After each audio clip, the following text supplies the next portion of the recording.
Mostly self study था, but मैंने test series join की थी और कुछ क्लासेस मैंने की थी यहाँ। स्टैंडर्ड बुक जो सब पढ़ते हैं, लक्ष्मीकांत, स्पेक्ट्रम, ठीक है, इकोनॉमी में जो भी आपने करा, मैंने मृणाल के नोट्स पढ़े। नहीं है कि आईआईटी वाले सेलेक्ट हो रहे हैं। आईआईटी वाले, अब देखिए आईआईटी में कौन बच्चे जाते हैं जो बचपन से पढ़ाई वढ़ाई अच्छे से की हो, और वो जरूरी नहीं है कि मेरा नाम सिद्धार्थ कृष्ण है। अच्छा, ये अटेम्प्ट आपका कौन सा है सर? ये मेरा 3rd अटेम्प्ट था। अच्छा, मीडियम इंग्लिश मीडियम।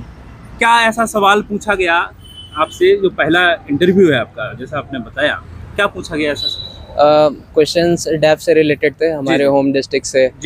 मेरे कॉलेज आईआईटी खड़गपुर से हम, तो वहाँ से कुछ रिलेटेड थे। अभी लेटेस्ट क्या डेवलपमेंट चल रहा है, अच्छा, उससे, और सरकार की क्या क्या पॉलिसीज है वगैरह, करंट से रिलेटेड पूछा गया है। हाँ, से रिलेटेड। हाँ।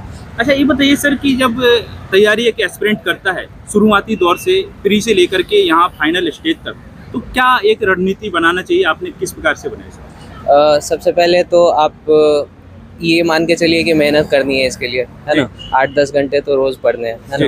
न्यूज़पेपर पढ़ना है, टेस्ट देने हैं, ठीक है। टेस्ट के इवैल्यूएशन के बेसिस पे आपको अपनी स्ट्रैटेजी बदलनी पड़ सकती है ना। तो उसके हिसाब से आप देखिए, एग्जाम के डिमांड को समझिए, ठीक है। Previous year question is the key, ठीक है। प्रीवियस ईयर क्वेश्चन प्रीलिम्स के लिए भी, मेंस के लिए भी, इंटरव्यू के लिए भी, what we prepare is transcript, जो पिछले साल का क्वेश्चंस है। तो बस वही पीवाईक्यू अच्छे से कमांड होना चाहिए, और बाकी आप खुद ट्रेंड्स देखेंगे उसमें, तो दिस इज द थिंग। अच्छा, आपने सेल्फ स्टडी की है कि कोई कोचिंग की हेल्प ली है? मोस्टली सेल्फ स्टडी था, बट मैंने टेस्ट सीरीज ज्वाइन की थी और कुछ क्लासेस मैंने की थी यहाँ ओल्ड राजेंद्र नगर में। सर, बात करते हैं प्री की। खासकर प्री नहीं निकल पाता है बहुत सारे एस्पिरेंट, जिसमें 2 स्टेज होते हैं, आपका सीसेट भी होता है और इसका जनरल स्टडी का भी होता है। तो क्या इसका रणनीति होना चाहिए? देखिए, सीसेट तो मेरे लिए उतना इशू नहीं था, जो हम आईआईटी से हैं, तो मतलब वो हो जाता है हमारा। लेकिन जिनको अगर सीसेट में इशू हो रही है तो they can take some help, मतलब यूट्यूब पे जो वीडियोस हैं, प्रीवियस ईयर क्वेश्चन अगेन वहाँ पे भी किए हैं, उसी पैटर्न पे आते हैं। और बाकी जीएस पेपर्स के लिए भी वही प्रीवियस ईयर क्वेश्चन पे अच्छे से कमांड होना चाहिए। बाकी स्टैंडर्ड बुक जो सब पढ़ते हैं, लक्ष्मीकांत, स्पेक्ट्रम, ठीक है, इकोनॉमी में जो भी आपने करा, मैंने मृणाल के नोट्स पढ़े थे, तो दैट इज द थिंग। फिर बस वही है, टेस्ट वगैरह देते रहना है। जैसे फ्री हो जाता है, अब आता है बहुत बड़ा पड़ाव ये लिखने का, आंसर राइटिंग का। मेंस किस प्रकार से तैयारी एक एस्पिरेंट करता है, किस प्रकार के करना चाहिए? आपने किस प्रकार से धार दी है अपने? मेंस के लिए भी वही है, पीवाईक्यू आप देखो, ठीक है, पीवाईक्यू के अच्छे आंसर्स प्रिपेयर करो, न्यूज़पेपर वगैरह से वैल्यू एडिशन ठीक ठाक करो, मतलब कहीं पे कुछ अच्छा आपने पढ़ा, ये जैसे असम में कुछ गवर्नेंस का कुछ अच्छा एग्जांपल आपको देखा कि हेल्थ में कुछ कोई डिस्ट्रिक्ट है, कोई डीएम है जो बहुत अच्छा कर रहा है, उसके एग्जांपल्स कोट करो, डेटा कोट करो, और केस स्टडीज कोट करो, रिपोर्ट्स जो अलग अलग ऑर्गेनाइजेशन की आती है, gender gap report, NITI Aayog वगैरह रिपोर्ट पब्लिश करता है, तो उनको अपने आंसर्स में कोट करो, तो that will be a good value addition. बाकी बेसिक्स तो सबको पता ही है, मतलब वही स्टैंडर्ड। अब मेंस हो जाता है, मेंस के बाद आती है इंटरव्यू की बारी। धक धक होने लगता है, दिल धड़कने लगता है, सभी सोचते हैं हमारा इंटरव्यू होने वाला, हमारा होने वाला है। एक एस्पिरेंट के अंदर क्या होने लगता है, किस प्रकार की फीलिंग होने लगती है, कैसे आपने उसको तैयारी की? मतलब ठीक है, टेंशन तो होता है, जैसे मेरा फर्स्ट फेज में था, और रिजल्ट अभी 20-21 तारीख को ही आए थे, तो उतना प्रिपेयर करने को टाइम नहीं मिला। बट ठीक है, अब अगर प्रॉब्लम्स के बारे में सोचते रहेंगे तो फिर सॉल्व कैसे करेंगे? तो अभी 20 दिन का जो टाइम था, मैंने जितना डेफ एनालिसिस कर सकते थे किया, उससे जहाँ जहाँ क्वेश्चंस प्रिपेयर कर सकते थे, बनते थे, वो सब प्रिपेयर करा। फिर मॉक्स दिए, मॉक्स के जो फीडबैक है उस पर काम किया।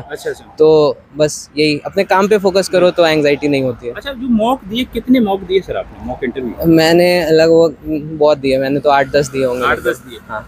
8-10 देने के बाद फाइनल जो आज इंटरव्यू हुआ है, उस मॉक इंटरव्यू में और रियल इंटरव्यू में क्या अंतर देखने को मिला है?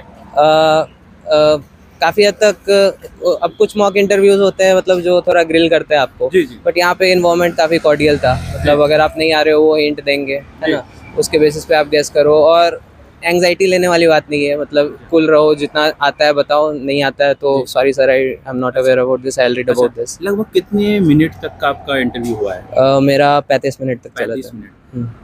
तो 35 मिनट में, जैसे कि आपने बताया, आईआर से भी कुछ क्वेश्चन पूछे, बहुत सारी ऐसी चीज़ें हॉबी से संबंधित भी पूछे जाते हैं, तो इसमें क्या सावधानियां रखें एस्पिरेंट? क्या ऐसा पूछे, हॉबी जैसे पूछते हैं बहुत सारी बताते थे अपने अपने हिसाब से, कोई क्रिकेट बताते थे, कोई म्यूजिशियन, तो उसमें क्या आपसे ऐसा पूछा है सवाल? नहीं, मेरे से हॉबी से कुछ भी नहीं पूछा। मेरा कॉलेज जो था IIT खड़गपुर उससे था। अच्छा। और बाकी जो करंट है मतलब गवर्नमेंट की जो पॉलिसीज है, सब्सिडी, ग्रांट्स, ये जी। सब, और GDP जैसे ग्रो कर रहा है, जी। तो मोस्टली करंट ओरिएंटेड था। मेरा डैप से बहुत ज़्यादा नहीं पूछा मेरे से। अच्छा अच्छा सर, जैसे कि हताश बहुत सारे एस्पिरेंट हो जाते हैं, यूपीएससी एक लंबी जर्नी है, सभी जानते हैं, इसके लिए क्या करें? डिमोटिवेट हो जाते हैं एस्पिरेंट की, एक बार नहीं, 2 बार नहीं, 3 बार नहीं, तो उनके लिए क्या कहना चाहेंगे आप?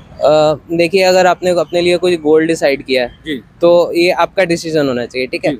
बाकी किसी के प्रेशर में अगर आके आप कर रहे हैं तो ठीक है, 1-2 साल कर सकते हो, उसके बाद आपका मन नहीं लगेगा। जी जी। But if you have decided something कि अच्छा मेरे को यही करना है, तो वर्क फॉर इट। और after some time it is, अगर बार बार आप फेल कर रहे हैं तो थोड़ा it is important that you take a step back, ठीक है। पीछे जाके थोड़ा आप देखिए स्ट्रैटेजी में कहाँ गड़बड़ कर रहे हैं, है ना। अच्छा अच्छा, ऑप्शनल से कोई सवाल पूछे गए आपसे?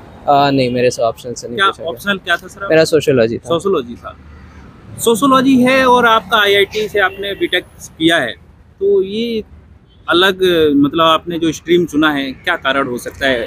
देखिए, फायदा- मेरा मैकेनिकल इंजीनियरिंग था एंड जी। That was also available as a option. जी। बट दिक्कत ये है कि मैंने 5 साल जो पढ़ा मैकेनिकल में, मेरा डुअल डिग्री था, 5 साल का कोर्स जी, था, जी। तो उसको फिर कम समय में रिवाइज करना मेरे को लगा मेरे लिए मुश्किल है। मतलब करने वाले करते जी। हैं, बट मेरे को लगा कोई नया ऑप्शनल ज़्यादा इंटरेस्टिंग रहेगा, तो सर, सोशियोलॉजी। एक जमीनी हकीकत जानना चाहते हैं। मैं रेगुलर वीडियो बना रहा हूँ, तमाम प्रकार की जानकारी एस्पिरेंट देख रहे हैं, यहाँ पे ज़्यादातर IIT वाले बच्चे ज़्यादा यहाँ पे इंटरव्यू दे रहे हैं। क्या ये कड़वा सच है उन स्टूडेंट के लिए कि IIT वाले बच्चे ही सिलेक्ट हो रहे हैं, MBBS बच्चे ही सिलेक्ट हो रहे हैं?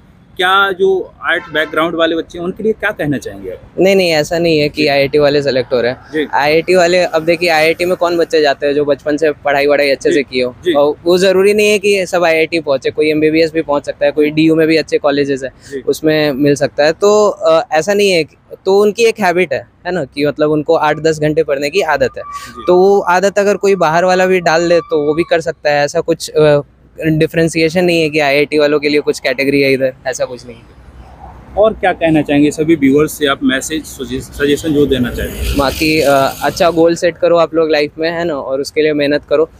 मेहनत करोगे तो फिर एंग्जाइटी वगैरह नहीं होगी, ठीक है। और अगर एंग्जाइटी होती है तो टेक अ स्टेप बैक, ठीक है। अपने आप को ब्रेक्स लेना ज़रूरी है रेगुलर। 10 दिन में या 15 दिन में एक दिन, अगर 14 दिन आपने ठीक से पढ़ाई करी है तो एक दिन निकल जाओ कहीं घूमने जाओ दोस्तों के साथ। अपने आप को कट ऑफ मत करो दुनिया से, है ना। मतलब आपके कुछ फ्रेंड्स होने चाहिए जो UPSC से बाहर की बातें करें, है ना, ताकि आपका भी मन लगा रहे। फैमिली से कनेक्टेड रहो, ठीक है। कोई भी एंग्जाइटी है किसी से नहीं तो अपनी मम्मी से ज़रूर बताओ, है ना। तो दीज आर सम थिंग्स। मतलब हम लोग को समय से पहले बड़ा नहीं बनना चाहिए। मतलब अगर अभी बच्चे हैं तो बच्चे की तरह एक्ट करो, है ना। Don't try to be more mature. एक छोटा सा सवाल और है कि ऑनलाइन प्लेटफॉर्म का कहाँ तक रोल है अभी इंटरव्यू एस्पिरेंट के लिए खासकर? ऑनलाइन प्लेटफॉर्म्स भी ज़रूरी हैं। जैसे बहुत सारे प्लेटफॉर्म्स पे ट्रांसक्रिप्ट्स वगैरह शेयर होते थे, तो उससे मेरे को हेल्प मिली किस डायरेक्शन में प्रिपेयर करना है फॉर इंटरव्यू। तो बस यही। All the best, thank you.